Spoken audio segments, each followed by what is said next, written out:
The Marcos administration remains a hot topic of discussion, standing as one of the most debated presidencies in the nation's history. The rise to power of the son of the late dictator, Ferdinand Marcos, has especially fueled conversations, particularly because one of his campaign pillars was an anti-corruption war. It's a topic that certainly raises eyebrows. It's worth mentioning that numerous commentators have pointed out the contrast between father and son. Ferdinand Marcos Sr., the father of Marcos Jr., governed the Philippines under martial law, a period heavily criticized for rampant corruption. This stands in stark contrast to his son's current mission, which is ostensibly aimed at combating corruption. The difference is striking to say the least.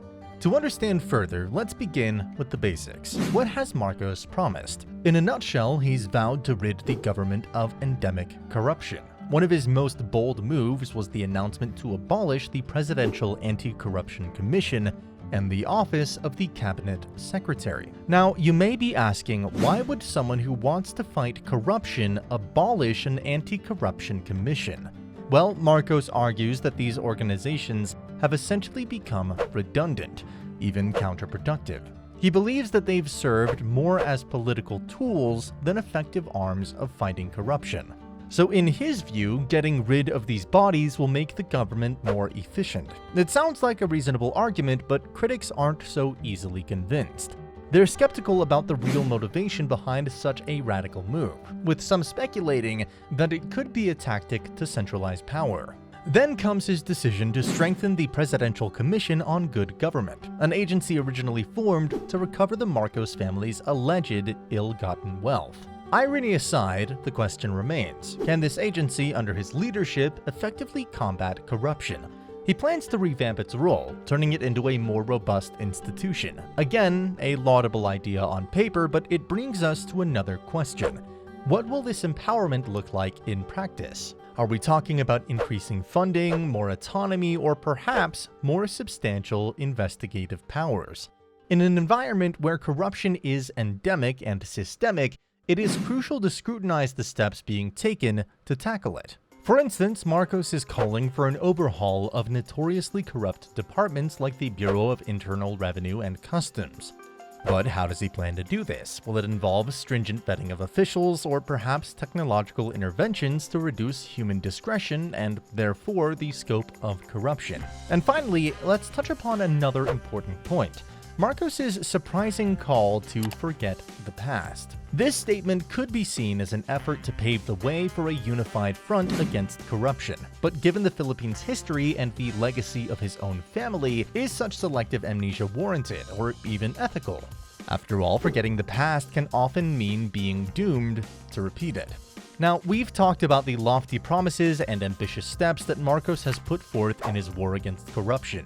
But what about those who aren't buying it? Let's delve deeper into what the critics and opposition parties are saying. Trust me, they've got a lot to say, and it's only fair to hear them out.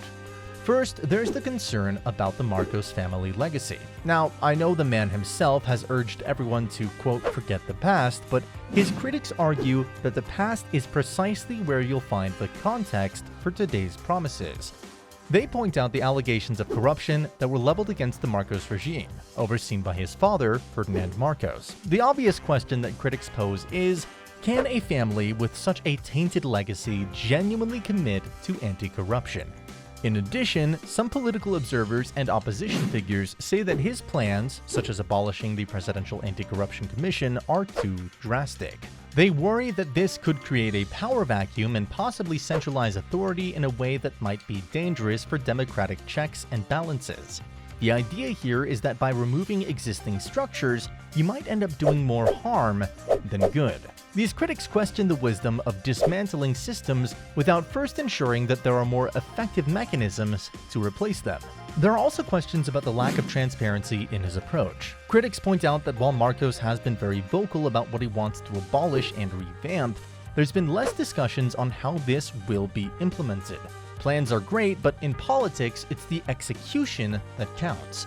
Critics are calling for a detailed roadmap that outlines exactly how these anti-corruption measures will be rolled out. Another point of concern is the risk of selective justice. Skeptics worry that this anti-corruption drive may be used as a smokescreen to settle political scores. We've seen this play out in other countries, where anti-corruption campaigns have conveniently targeted opposition figures while sparing allies.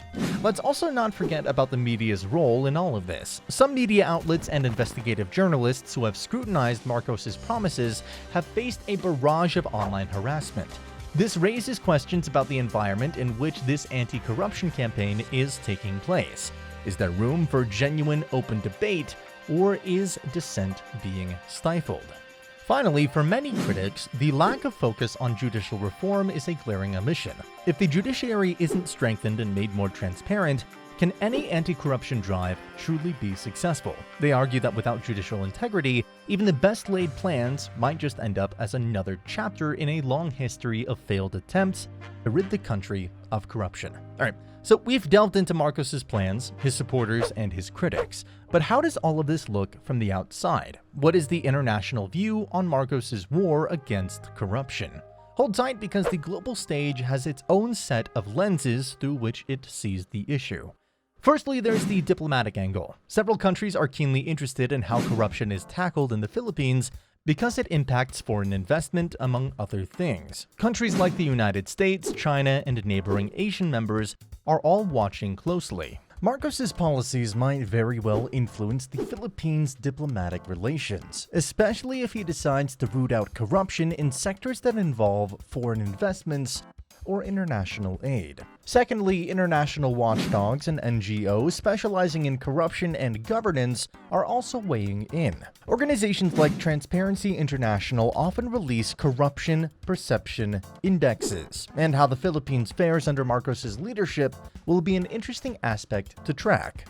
Some of these organizations have already expressed cautious optimism, but they insist on seeing concrete steps and reliable data before giving any endorsement. The media outside the Philippines also has its take. While many global news platforms acknowledge the audacity of Marcos's anti-corruption plans, they also express reservations, much like domestic critics. They cite historical context, often bringing up the family legacy as a point of concern. The international press also focuses on the potential for authoritarian rule, especially if anti-corruption bodies are abolished and power gets centralized. Finally, how can we forget the impact on overseas Filipino workers? These individuals are considered national heroes, and their remittances are a significant contributor to the Philippine economy. Any move that even remotely hints at corruption within agencies handling overseas employment is going to attract international scrutiny, not just from governments, but also from human rights organizations. Here's where it gets really interesting. The contradictions. While Marcos talks about abolishing agencies to reduce bureaucracy, some people can't help but see it as an attempt to concentrate power. After all, the devil is in the details. And there's also the issue of accountability. If you're going to take a stand against corruption, you've got to be transparent and accountable, right? However, questions surrounding his own family's ill-gotten wealth have not been fully addressed, casting a shadow over the campaign. Now, what could go wrong? It's easy to get wrapped up in the positive rhetoric, but we have to be prepared for any pitfalls or unintended outcomes of Marcos's war on corruption.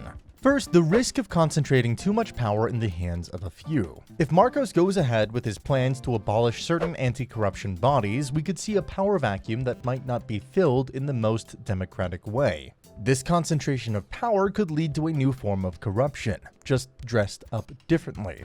So instead of solving the problem, there's a risk of just reshuffling it. Secondly, there's the issue of public trust. In a country that has seen a multitude of corruption scandals, people are naturally skeptical. Even if Marcos has the best intentions, and even if he starts showing results, there's the monumental task of convincing the public that this isn't just another political gimmick. The risk here is that even a few missteps could result in widespread disillusionment, which could halt the momentum of anti-corruption initiatives. Anyway, do let us know what you think, and thanks for watching.